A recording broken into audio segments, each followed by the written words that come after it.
Hello friends, welcome to ஆகாரம். இன்னைக்கு நம்ம சேனல்ல ரெஸ்டாரண்ட் ஸ்டைல்ல தேங்காய் சட்னி எப்படி பண்றதுன்னு பார்க்கலாம். இதுக்கு நான் ஒரு முழு தேங்காய் எடுத்திருக்கேன். இதுல நம்ம உடைச்சக்கல்லாம் ஆட் பண்ண போறதில்ல, அதனால தேங்காய் நிறைய சேர்த்துக்கோங்க. 3 பச்சை மிளகாய், ஒரு 10 பல்லு போல பூண்டு எடுத்திருக்கேன்.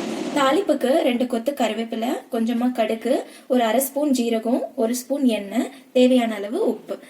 ஒரு ஜார்ல நம்ம எடுத்து வச்சிருக்க தேங்காய், பூண்டு, பச்சை மிளகாய்,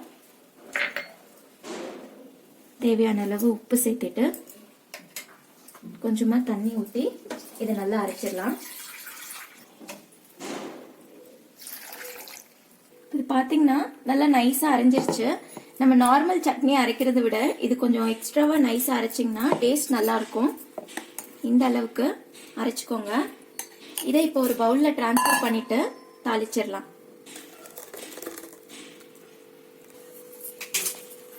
இந்த தாளிக்கிற கரண்டில 1 ஸ்பூன் எண்ணெய் ஊற்றிக்கோங்க.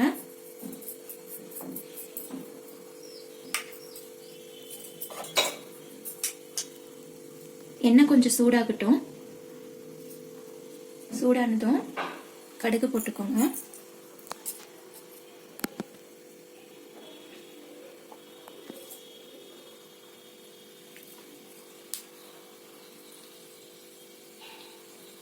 கடுகு பொரியும் போது சீரகம் ஆட் பண்ணிக்கோங்க. ஆட் பண்ணிட்டு கருவேப்பிலையை ஆட் பண்ணிட்டு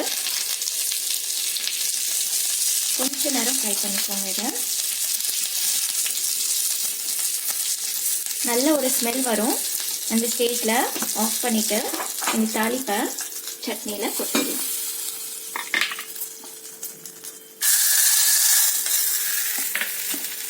அவ்வளோதான், நம்ம சுவையான ரெஸ்டாரண்ட் ஸ்டைலில் தேங்காய் சட்னி தயாராகிடுச்சு. இந்த சட்னியை நீங்களும் வீட்டில் ட்ரை பண்ணி பார்த்துட்டு எப்படி இருந்துச்சுன்னு கமெண்ட் பண்ணுங்கள். மறக்காமல் நம்ம சேனலுக்கு சப்ஸ்கிரைப் பண்ணுங்கள். தேங்க்யூ.